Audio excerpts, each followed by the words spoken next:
চৈত্র মাসের প্রবল দাবদাহে শহরের বিভিন্ন প্রান্তের রাস্তার ধারে গাছগুলোকে বাঁচিয়ে তুলতে জল ছড়ানোর উদ্যোগ নিল ইংরেজবাজার পুরসভা কর্তৃপক্ষ।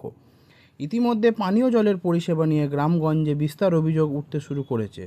ঠিক তার উল্টো দিকে শহরে বিভিন্ন রাস্তায় শুকিয়ে যাওয়া গাছকে বাঁচাতে জল দিয়ে স্প্রের মাধ্যমে প্রয়োজনীয় উদ্যোগ গ্রহণ করল ইংরেজবাজার পুরসভা কর্তৃপক্ষ।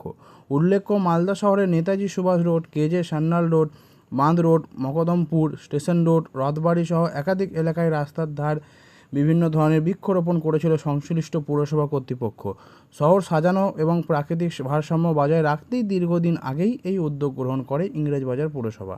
কিন্তু চৈত্রের তাপপ্রবাহ শুরু হতে শহরের রাস্তার বিভিন্ন প্রান্তে গাছ শুকোতে শুরু করেছে, আর সেই গাছের প্রাণ ফেরাতেই এই পরিষেবা দেওয়ার ব্যবস্থা করেছে সংশ্লিষ্ট পুরসভা কর্তৃপক্ষ।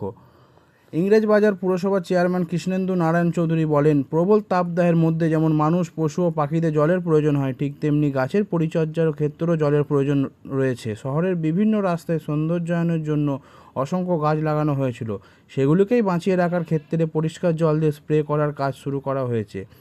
ইংরেজবাজার পৌরসভার এই উদ্যোগকে সাধুবাদ জানিয়ে প্রকৃতিপ্রেমী থেকে শুরু করে শহরবাসী। মালদা থেকে উজ্জ্বল পালের রিপোর্ট, সারাদিন খবর। গাছগুলোকে বাঁচাতে হবে, মানুষকে বাঁচাতে হবে, পশু পাখিদের প্রাণীদের বাঁচাতে হবে। তার জন্য আমরা পৌরসভা এটা উদ্যোগ নিয়েছি। তীব্র তাপদাহের জন্য যদি গাছগুলো মরে যায়, আমাদের যদি রাস্তাতে ধুলা উড়ে, অনেক অসুবিধার জন্য আমরা এই কাজগুলো করছি।